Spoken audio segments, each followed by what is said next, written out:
So, good afternoon. I am Dr. James Anderson, and I am the president of the Institute of World Politics. The Institute of World Politics is a graduate school of national security, international affairs, and intelligence, and it's dedicated to developing leaders with a sound understanding of international realities and grounded in ethical conduct.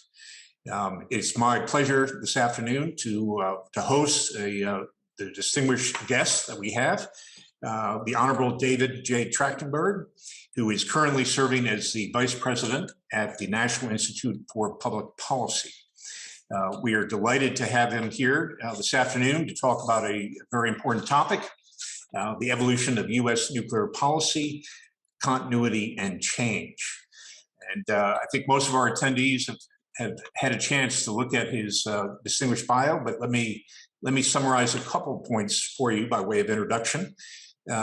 David has over 40 years of experience in government and the private sector, working on national security issues, and he brings all that experience to the lecture this afternoon. He has served as a senior leader on Capitol Hill. He worked on the HASC, the House Armed Services Committee, and he also has worked for a couple of administrations, including George W. Bush and the most recent Trump administration, having served in leadership positions in both.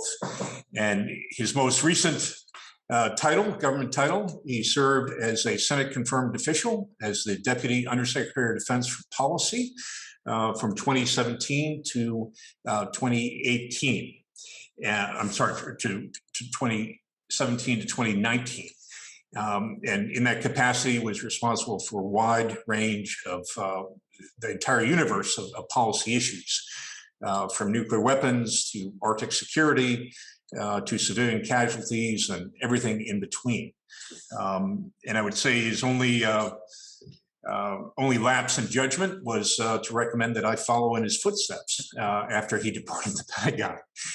David is a recipient of many awards, and is also has authored quite a number of articles and op-eds and books, to include an excellent book on the role of Congress and national security that came out earlier this year. But with that, let me turn it over to our distinguished guest, and he will present some thoughts, and then would ask the audience to submit questions through the question portal, which we will get to in the second half of this hour. So David, over to you. Well, thank you very much, James. I really appreciate that. And my thanks to you, as well as to the entire Institute of World Politics team for the invitation to spend some time and talk to you a little bit today. I'm grateful for the opportunity to be here. And I appreciate your kind introduction.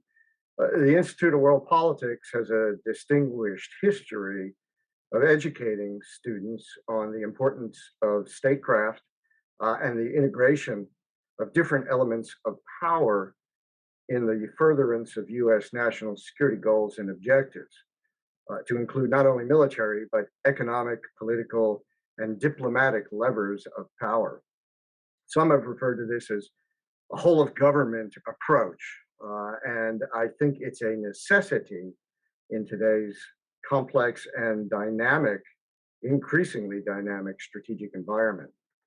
So what I'd like to do today, however, is focus on the military aspect of power, and in particular, the nuclear element, because US nuclear weapons form the backbone of our nation's security. They provide a deterrent against direct attack on the United States. They extend security to our allies, and they enhance our freedom of action abroad, underpinning our ability to use conventional forces in support of American interests and objectives, national security objectives, backed up, of course, by the other elements of statecraft I mentioned. So I'd like to take some time to discuss the evolution of US nuclear policy, with specific focus on the continuities that have existed over many decades and that have carried over from administration to administration, as well as some of the possible changes to longstanding policy that now may be under consideration. The first thing I would say is it may seem somewhat ironic or counterintuitive to talk about continuities in US nuclear policy when every new administration seeks, at least in part, to distance itself from its predecessor on many policy issues. And especially when almost everything now appears to be seen through a partisan political prism. But the message I want to convey up front is that despite the rhetoric, there's been a remarkable amount of continuity in the US government's approach to nuclear policy and weapons issues. Some of these continuities are clearly evident in the various nuclear posture reviews that have been done by multiple administrations, both Democratic and Republican. There have been 4 nuclear posture reviews so far, all done since the end of the Cold War. I had the privilege or misfortune of working on 2 of them in the Bush administration and in the Trump administration. While there have been policy changes and course corrections, these have mostly involved individual programmatic decisions rather than fundamental principles of nuclear strategy and reflect disagreements over how much is enough for effective deterrence, not whether nuclear deterrence itself remains essential. For example, there's currently a debate over whether we need to proceed with a full range of planned nuclear modernization programs. These include the Columbia-class submarine program, which is a follow-on to the current Ohio-class strategic ballistic missile submarine, the B-21 bomber, and the long-range standoff weapon, which is a follow-on to the air-launched cruise missile deployed in the 1980s, and the ground-based strategic deterrent, a replacement missile for the Minuteman ICBM. Each of these programs is under review by the Biden administration, and it's too soon to say whether all or some will survive. However, given the increasing obsolescence of our existing nuclear forces, I would hope that we have the wisdom and the foresight to understand the value they provide in helping us keep the peace, and that value is well worth their monetary cost. Now, some critics of the modernization program have proposed that we move away from a triad of land-based, sea-based, and air-breathing platforms and rely on a dyad of systems, perhaps scrapping the ICBMs or eliminating the bombers. Former Secretary of Defense Bill Perry has suggested we don't need ICBMs at all, calling them destabilizing, arguing they are on hair trigger alert, and asserting they are unnecessary. Personally, I don't subscribe to those arguments at all, as I think the triad has demonstrated its enduring value over many decades. Each leg of the triad provides a hedge against the failure of one of the other legs or a technological breakthrough by an adversary that nullifies the effectiveness of one or more of our delivery platforms.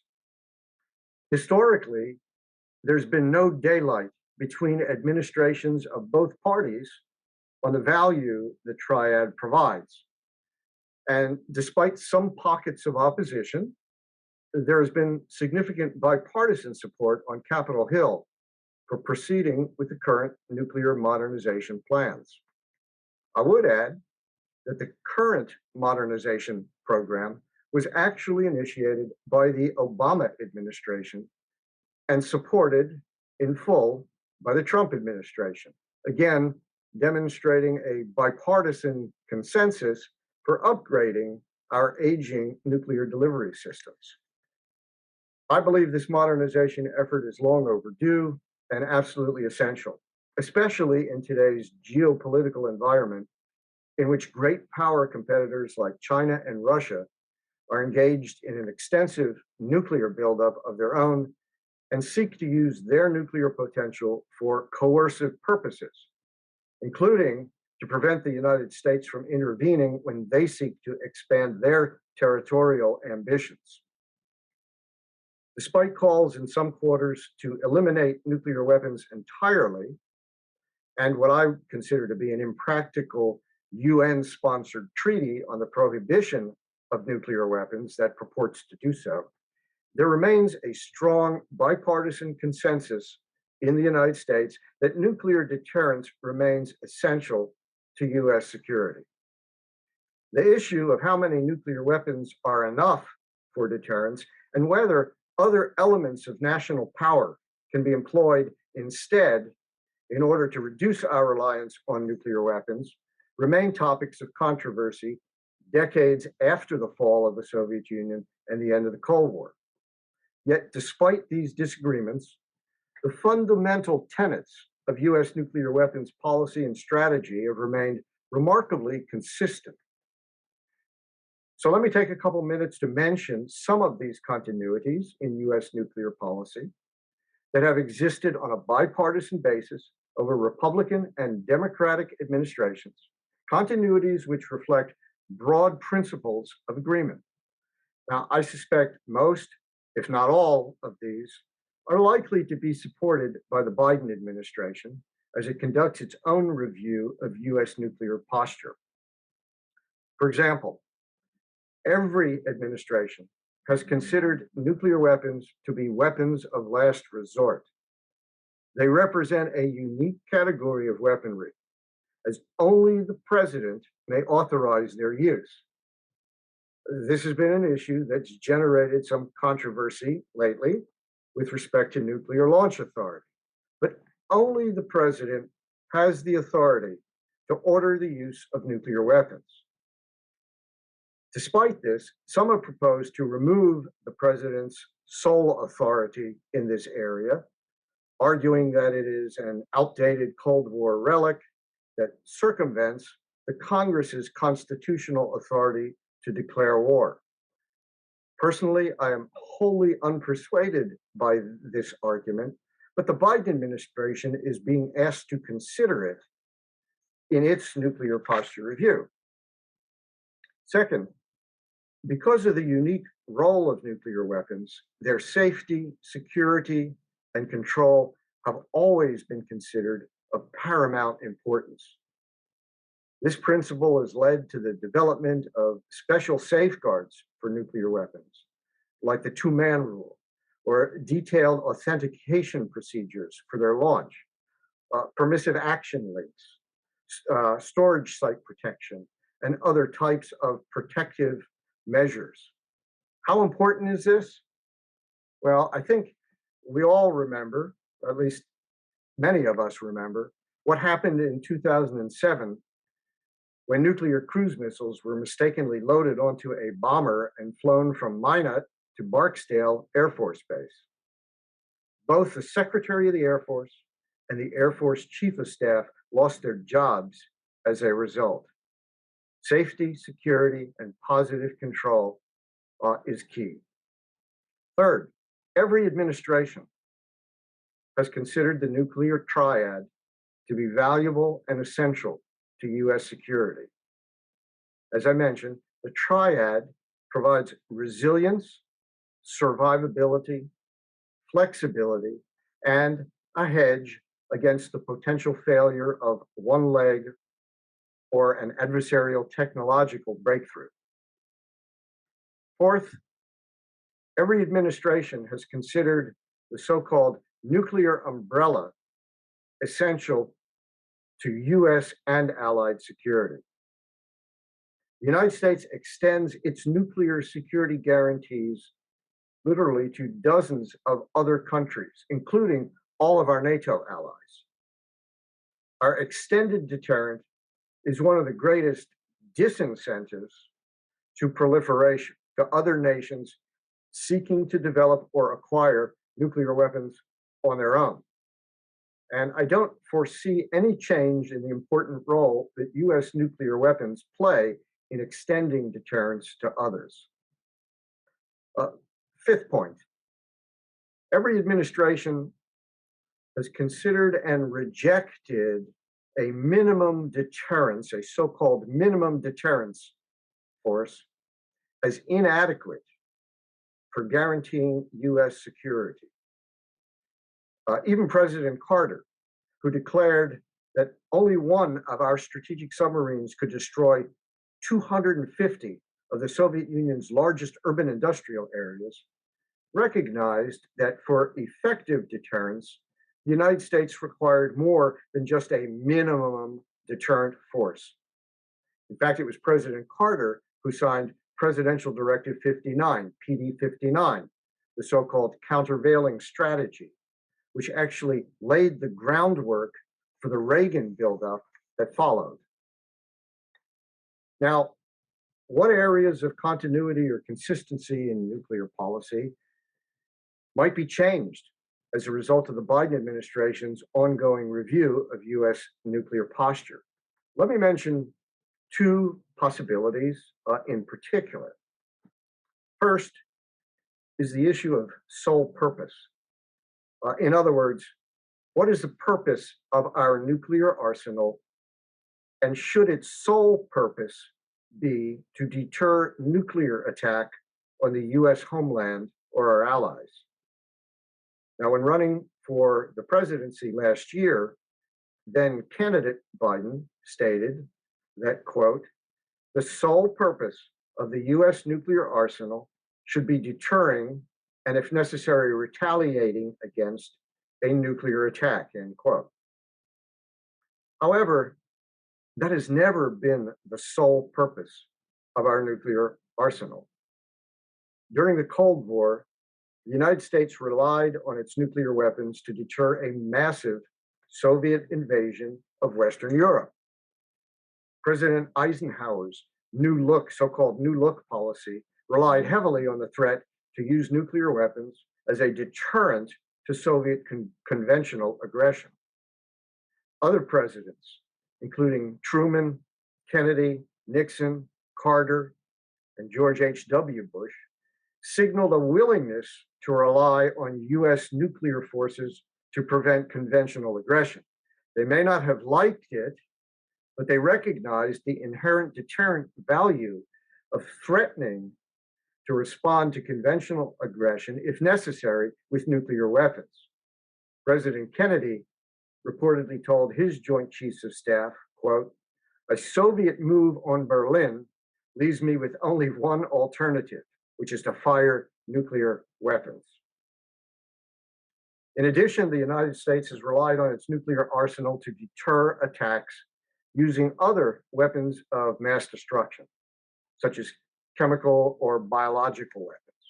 Now, as a party to the Biological Weapons Convention and the Chemical Weapons Convention, the United States maintains no offensive chemical or biological weapons that would serve as an in-kind deterrent to such attacks.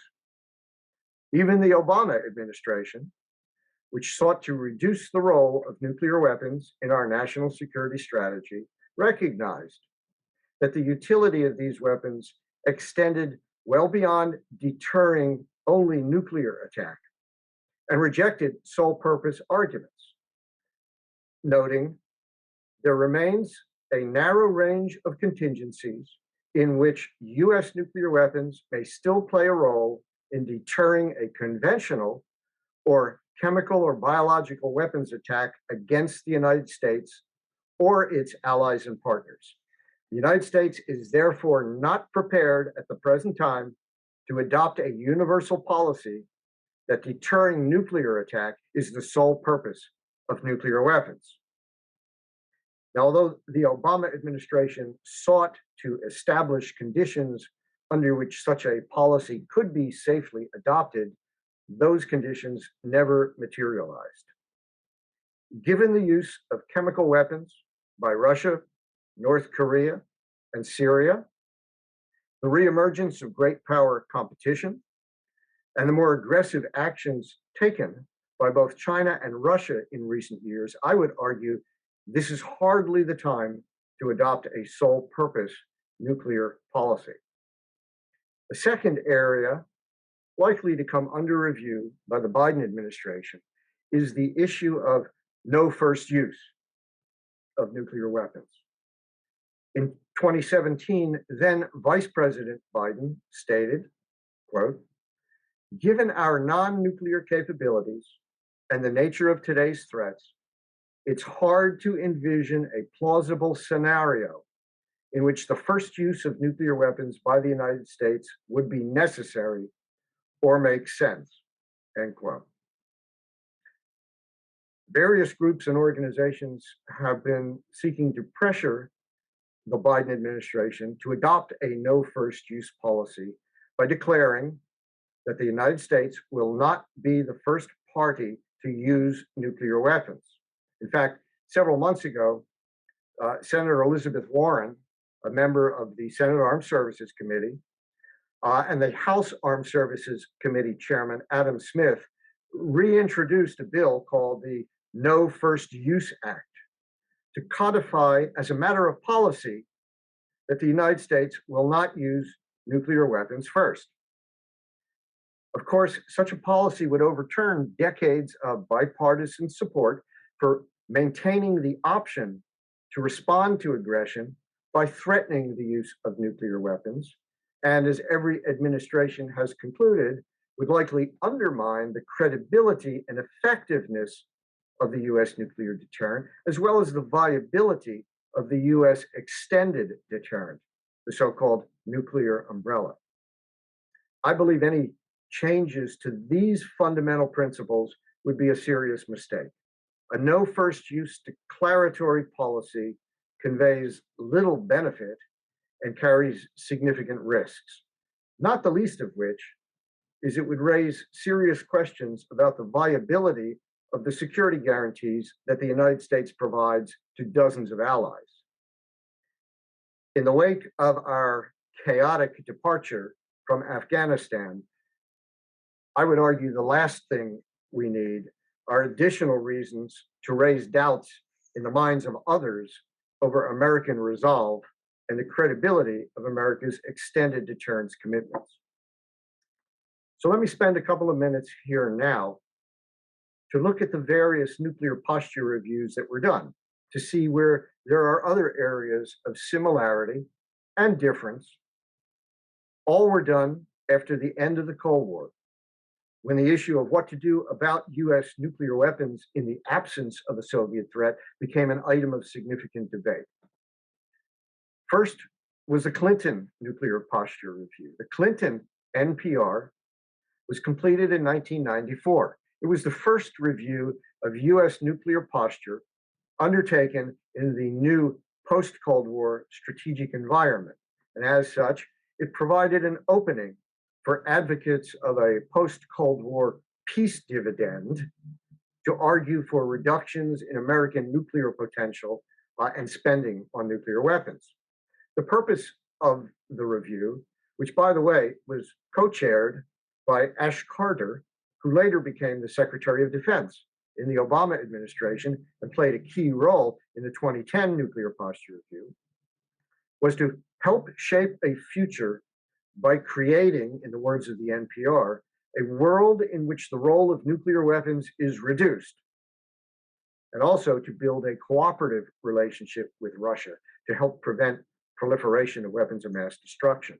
Both of those goals, reducing the role of nuclear weapons in national security strategy and seeking to build a cooperative relationship, more cooperative relationship with Russia, carried over into subsequent nuclear posture reviews. The 1994 review recommended quantitative reductions and qualitative improvements in the US nuclear arsenal. Again, also similar to recommendations that emerged in subsequent NPRs and further evidence of similar policy approaches taken by various administrations. For example, the Clinton NPR proposed a number of reductions in the ICBM, SLBM, and bomber legs of the triad. But importantly, it recommended preserving the triad, noting that each leg had unique and complementary attributes. Despite the reductions outlined in the 1994 NPR, President Clinton acknowledged that the US needed to maintain nuclear forces of sufficient size and capability to hold at risk a broad range of assets that adversaries value. Again, this does not seem like a minimum deterrent posture. The second nuclear posture review that was done was the 2001 Bush administration NPR.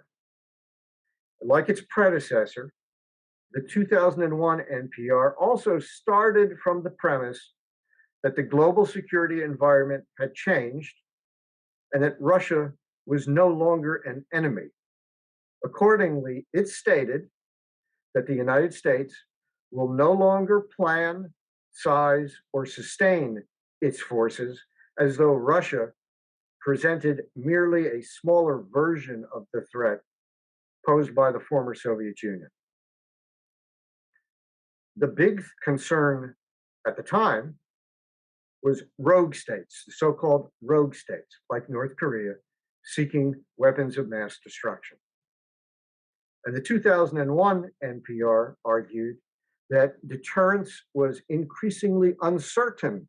The reliability of deterrence was increasingly uncertain against rogue states. In other words, the balance of terror that existed during the Cold War between the United States and the Soviet Union was no longer an adequate basis for US strategic planning.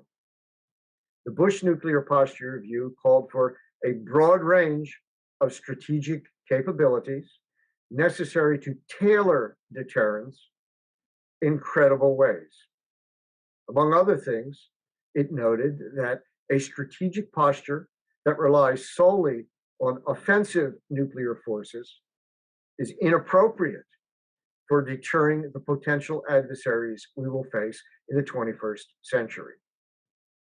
Like other administrations, the Bush administration recognized that US nuclear weapons deter more than just nuclear attack.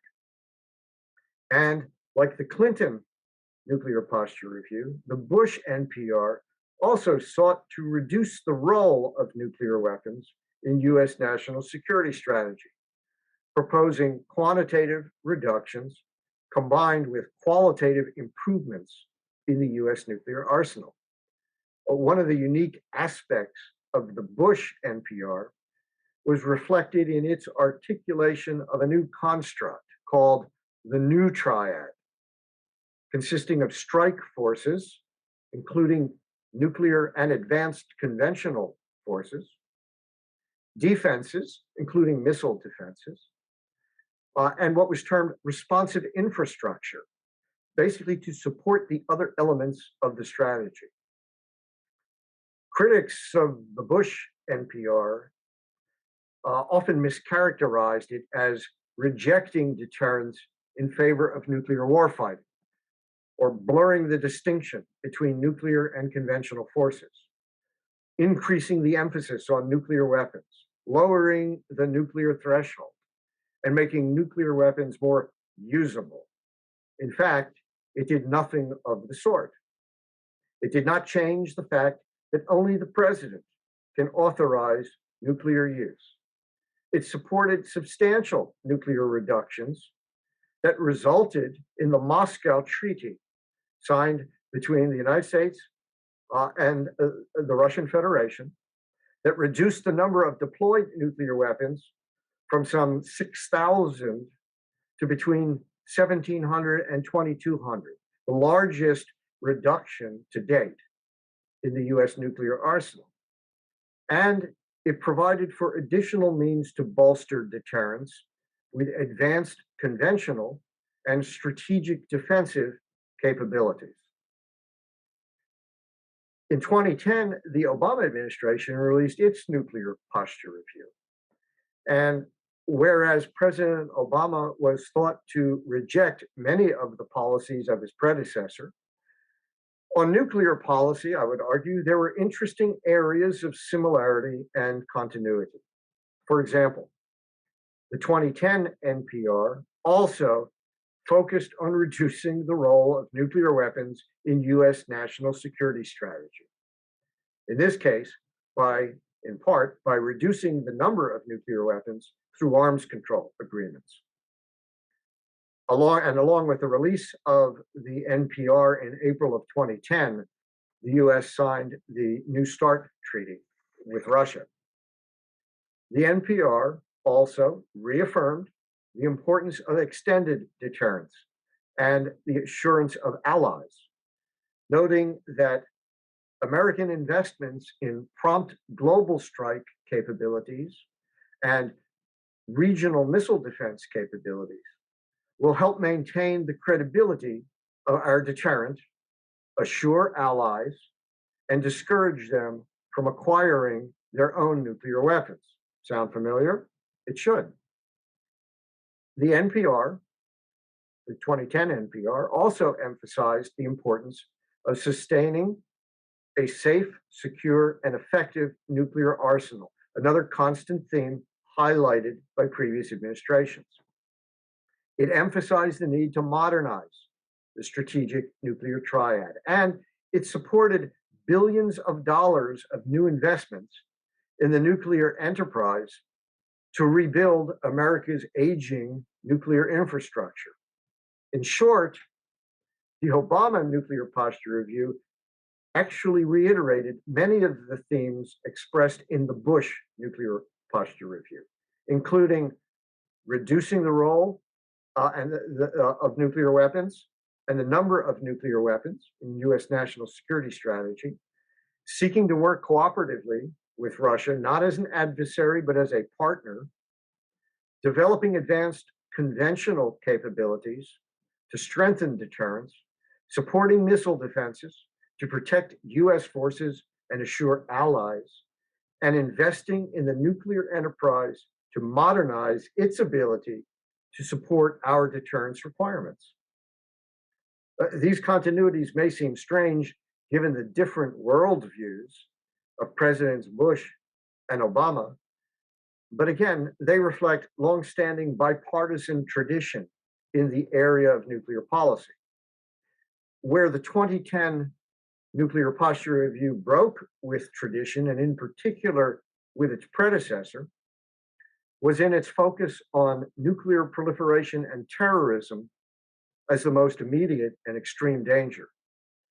Its prohibition on the development of any new nuclear weapons, capabilities, or missions. Its reluctance to support a more robust homeland missile defense, which the NPR characterized as a desire to promote strategic stability with Russia and China, in reality, a euphemism for remaining vulnerable to nuclear attack from Russia and China.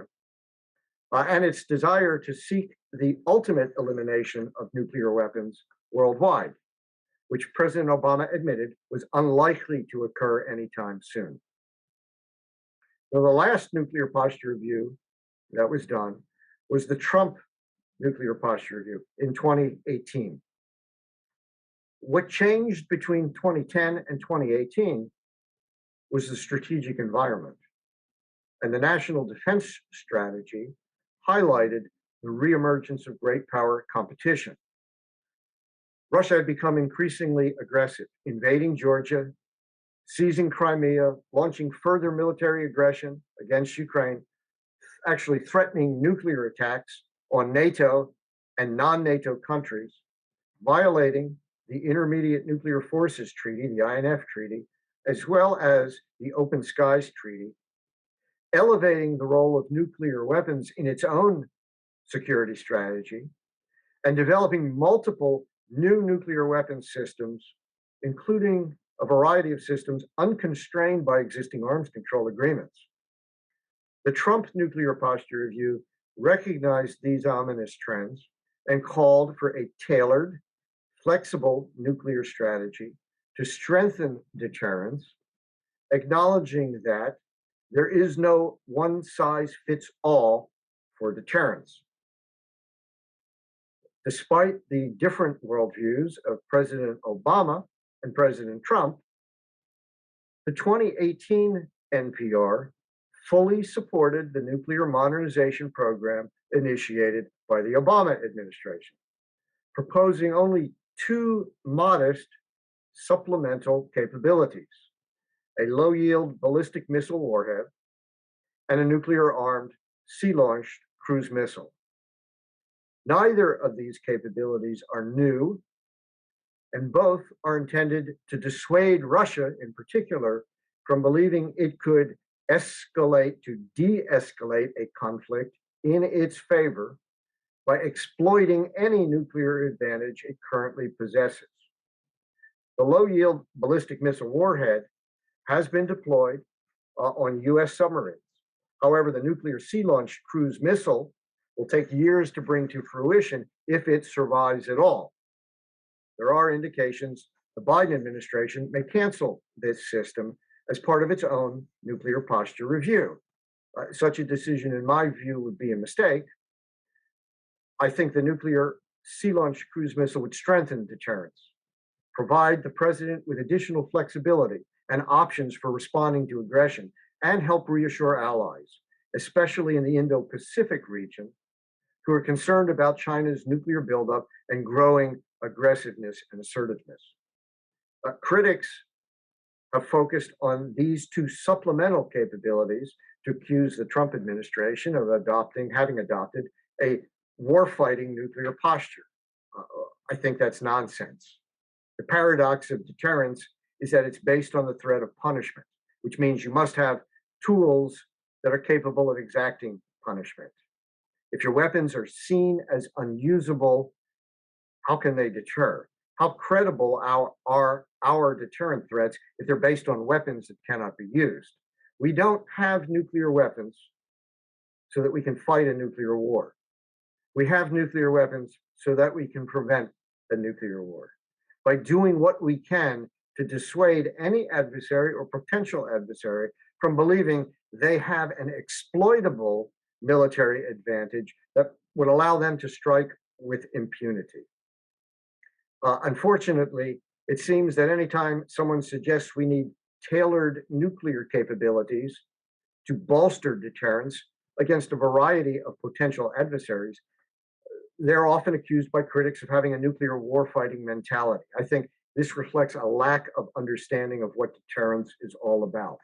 And frankly, I'm still amazed at how some who criticize the US arsenal as being overly destructive, having too much so-called overkill, also criticize efforts to reduce the level of destructiveness by arguing that doing so makes the use of nuclear weapons more likely. In my view, you can't have it both ways. And history certainly doesn't support this contention. The low-yield ballistic missile warhead does not change the equation of nuclear deterrence. Moreover, those who criticize the nuclear sea-launched cruise missile as destabilizing, unfortunately often fail to note that Russia has deployed nuclear sea-launched cruise missiles for years. I fail to understand why it's stabilizing or okay for Russia to possess a system that is destabilizing for the United States to possess. So let me summarize the various areas of continuity in US nuclear policy reflected in the 4 nuclear posture reviews that have been done to date. Each nuclear posture review supported maintaining a strategic triad of nuclear delivery systems. Each supported qualitative technological improvements to the US nuclear arsenal. Each supported missile defenses to protect deployed US forces and allies. Each supported the development of advanced conventional military capabilities. Each supported maintaining and strengthening our extended deterrent commitment to allies. Each rejected sole purpose arguments regarding the role of US nuclear weapons, and each rejected calls to adopt a no first use nuclear policy. Each NPR also considered the use of nuclear weapons to be a last resort as a matter of declaratory policy. and each rejected missile defenses that could protect the homeland against near-peer missile threats.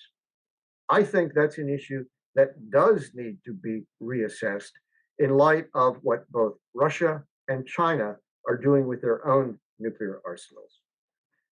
In addition, 3 of the 4 nuclear posture reviews aligned by considering Russia to be more of a strategic partner than an adversary.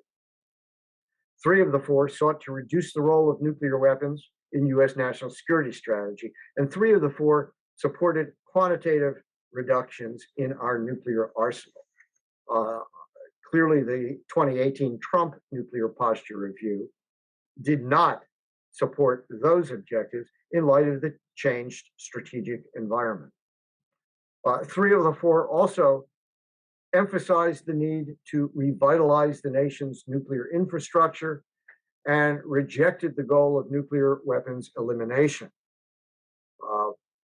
One might argue all 4 rejected the goal of nuclear elimination, but the 2010 Obama NPR cited that goal as a long-term goal, something that required a number of preconditions to take effect before we'd ever be in a position to reach, actually arrive at a point in time where we could reasonably consider global nuclear elimination.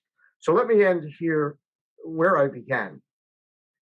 US nuclear policy has generally reflected more continuity than change, in particular on the big tenets of US nuclear policy. Those fundamental tenets of US nuclear policy, for example, support for the triad, support for nuclear modernization, rejection of a no first use declaratory policy, have enjoyed strong bipartisan support over multiple administrations. Yes, there have been differences in approach. Some of those differences in approach played out in the various nuclear posture reviews that have been issued. And whether or not all of these consistencies and continuities will remain the case when the Biden administration completes its nuclear posture review, obviously remains to be seen. Let me stop there and thank you for the opportunity to discuss these issues today. And I'll be happy to take any questions. David, thank you for your very comprehensive remarks on continuity and change regarding U.S. nuclear policy. We have some questions that have come in.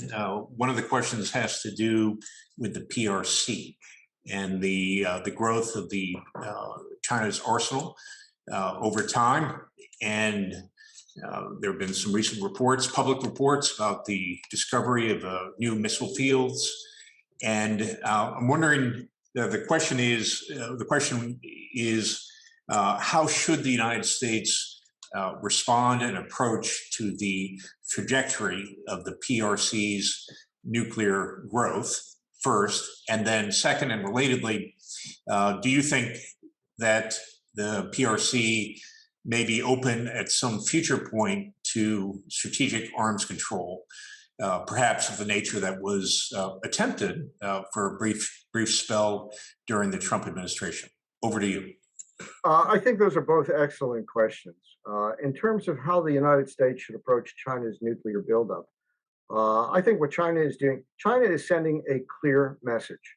I believe the Chinese are looking to expand their nuclear potential in support of their own objectives, goals and objectives, and to use that nuclear potential coercively. Obviously, China has made recent comments threatening not only Taiwan, but other partners of the United States, including Japan. China has actually threatened to launch nuclear weapons against Japan if Japan gets involved in any conflict between China and Taiwan. So Chinese, I think, the Chinese, I believe, are taking a much more belligerent approach in their foreign policy, and I think their nuclear buildup reflects their goals and objectives, which I would argue are not in alignment with U.S. objectives. We look at our nuclear weapons as a means of deterrence to prevent aggression. I think China views its nuclear weapons and the buildup of its nuclear weapons as a means to enable aggression or territorial aggrandizement.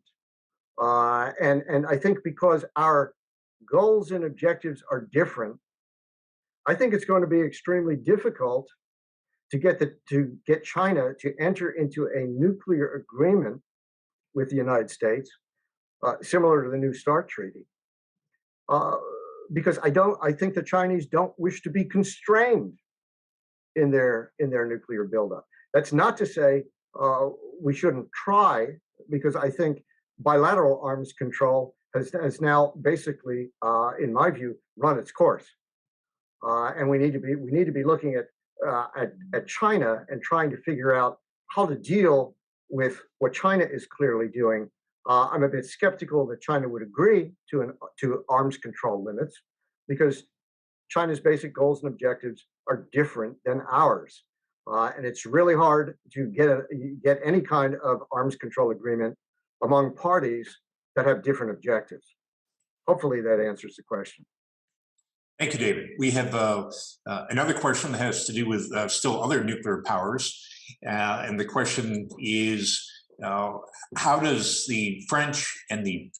do the French and the British nuclear arsenals sort of factor in to U.S. considerations regarding nuclear deterrence?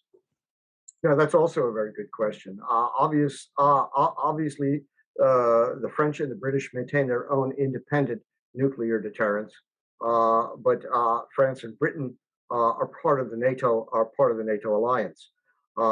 In our discussions with Russia on arms control, the Russians always insist, and have always insisted, even during the Soviet days, have always insisted on including the independent nuclear arsenals of Britain and France in any arms control agreement. We have always, I think, properly resisted that. The British and French forces are relatively minor, certainly compared to ours, compared to those of the Russian Federation. And they exist, again, for the purposes of deterrence, not as a backstop for aggressive actions that either Britain or France would take on the world stage. So are they a factor? I don't think they're much of a factor. I think they become more of an element to score propaganda points on the part of Russia or others by arguing that no agreements can be reached without including the independent nuclear forces of the UK and France. But from a practical standpoint, I don't see that happening. I think that's up to Britain and France to decide what they want to do. And in fact, both Britain and France historically have both reduced the levels of nuclear weapons in their own nuclear arsenals quite significantly since the days of the Cold War. So I don't think that's much of a factor. Okay, thank you. Moving from allies to adversaries, the next question has to do with Tehran and Tehran's nuclear ambitions. How should the United States approach those nuclear ambitions? That's a question that it's certainly obviously relevant as a topic of discussion now, with the Biden administration seeking to try to find a way to re-enter the United States into the JCPOA, into the so-called Iran nuclear deal. I personally believe that Iran has nuclear ambitions, regardless of what the Iranian leadership states. I'm personally worried about developments in Iran in terms of some of the things that Iran has done that suggest they're actively working and perhaps actively seeking to hide some things they are doing that could allow them to acquire a nuclear capability. But I think the answer to the question is the United States needs to demonstrate resolve. The United States needs to really get tough on Iran, and that means coming back to what I said at the outset, applying all elements of national power to include economic sanctions, political, diplomatic, and other means at our disposal to try to deter Iran, to make it more costly for Iran to move in the direction of acquiring nuclear weapons than not. I think that's difficult. That will be difficult to do, but I think it's absolutely essential. And Iran armed with nuclear weapons is unacceptable. This administration has said so. Previous administrations have said so. And so it's now up to the Biden administration to figure out how to preclude that possibility. I don't think getting back into an agreement that was fundamentally flawed in the first place, with a sunset date that would allow Iran to continue surreptitiously to develop its own capabilities for nuclear weapons is the answer. I favor a little more aggressive use of hard power combined with soft power. David, you mentioned earlier, in passing the INF Treaty, which the United States pulled out of in response to Russian violations during the previous administration. When we were actually in that treaty, how did our allies sort of view our participation in that bilateral treaty? Were they concerned that we had sort of taken away some of our nuclear options by abiding that treaty? Or were they, reassured by the fact that we were in that treaty for purposes having to do perhaps with alleged stability? Your thoughts on kind of that historical period and how our allies viewed our participation in the INF Treaty? Yeah, well, I wasn't in the administration at the time that the INF Treaty was negotiated and signed. At the time, look, I would argue that it had some significant benefit. You may recall that the Soviets were reluctant to sign on to anything that basically nullified their advantage in intermediate range nuclear forces, which they had. And it wasn't until the United States went forward with counter deployments of its own, the Pershing II ballistic missile and ground-launched cruise missiles, that the Soviets finally got serious about a treaty that would actually eliminate those nuclear forces. And in fact, that's what the INF Treaty did. Unfortunately, over time, it became clear that the Russian Federation went ahead and started to develop and deploy capabilities in violation of that treaty. And I believe that was known in the Obama administration, it was known in the Trump administration, but it took President Trump to basically announce in 2019 that the United States would no longer be unilaterally bound by that. Now, how did the Allies view that?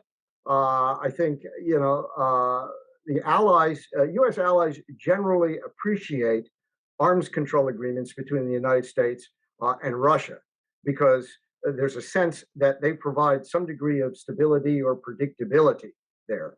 But I also believe that the Allies understood and recognized, and NATO statements supported this, that an agreement really is useless if one of the parties to the agreement is cheating on it, and if the agreement only binds one party in particular. And so I think when we withdrew from the INF Treaty, I think there was an understanding that it was the right thing to do, because clearly the Russians had been in violation of that treaty for some time. Thank you. Next question has to do with the credibility of our U.S. nuclear deterrence. You mentioned earlier extended deterrence and the nuclear umbrella. What are the main ingredients of that credibility? Is it, it involves presumably the actual weapons themselves, having the hardware, so to speak. There's also an element of political willpower and the ability to communicate that willpower to potential adversaries. What, in your view, is sort of most important, and might there be any other factors, again, that pertain to the credibility of our nuclear deterrent forces? Great question. My answer to that question is D, all of the above. We need to be able to have the physical capabilities, the weapons, the systems, in order to demonstrate that at least we have the capability to confront aggression in order to deter it. We also need to have the willpower to do so. And I'm reminded of a famous statement by Henry Kissinger.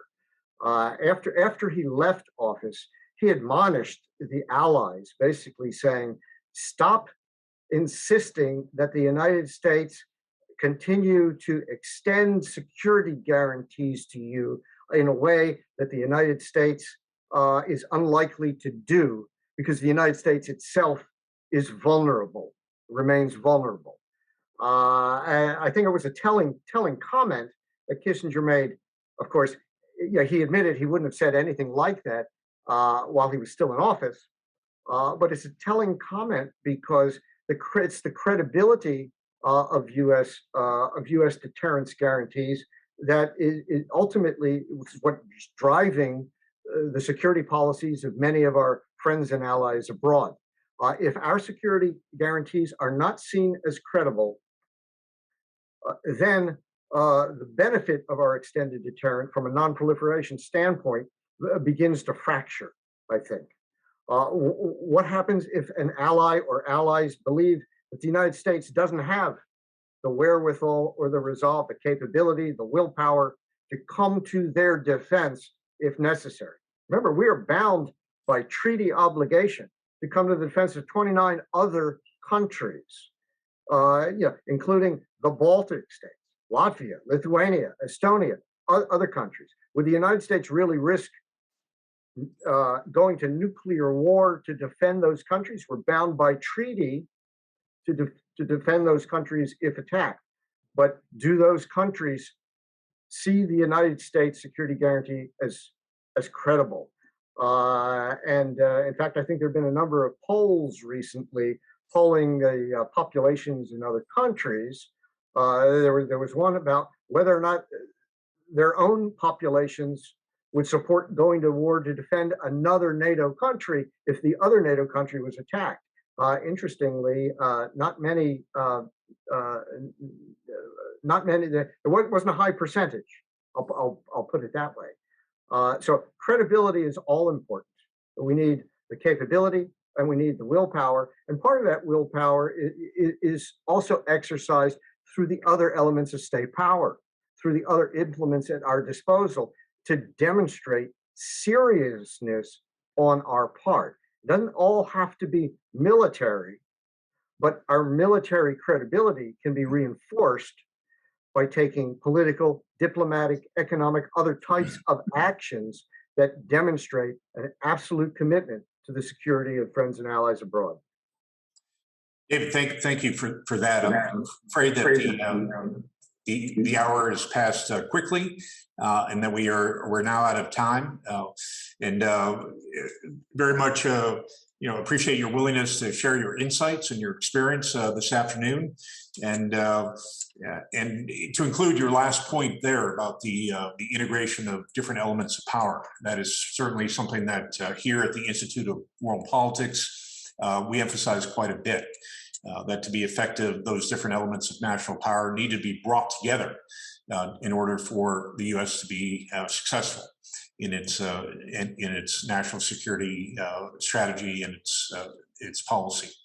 So thank you for that. And on behalf of the Institute of World Politics, I also want to thank our attendees for the questions. And I know that they have found this helpful and insightful this afternoon. So again, David, thank you for your service and your time this afternoon. My pleasure. I appreciate being here, appreciate the invitation to talk about these important issues. So thanks to you all again. Okay, have a good afternoon. Take care.